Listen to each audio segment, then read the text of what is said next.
Hello दोस्तों, नमस्ते, प्रणाम। मैं आशा सरगम। हेलो दोस्तों, नमस्कार, प्रणाम, आदाब, सत श्री अकाल। मैं पुष्पा जी सरगम अपने अपने चैनल में आप लोग का स्वागत करती हूँ। हम लोग लेकर आए एक लाचारी गीत, आप लोग सुनिए। जैसा भी हो ऐसा बताइए और चैनल को सब्सक्राइब करिए।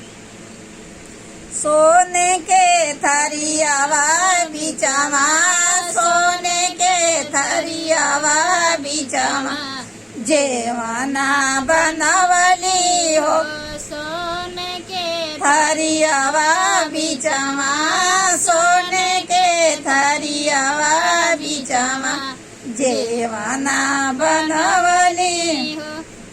जेवही की बेरिया राजा जी, जेवही की बेरिया राजा जी, गैला मधुबनवा हो। जेवही की बेरिया राजा जी, जेवही की बेरिया राजा जी, गैला मधुबनवा हो। जब हम जानती राजा जी, जब हम जानती राजा जी, जैबा मधुबनवा हो।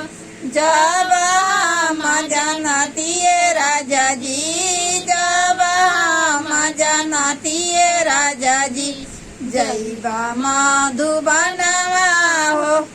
आशा डोरी बनती काशी के, आशा डोरी बनती काशी के, रेशम की डोरिया हो।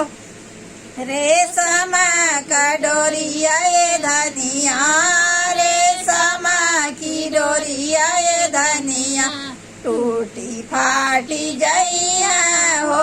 दिल का लगावल बतिया, दिल की लगावल बतिया, कबहू न टूटिया हो।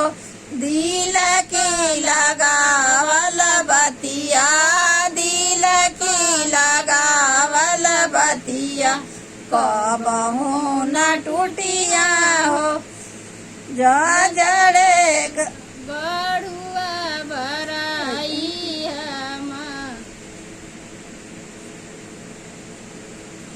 जान जड़ अरे यार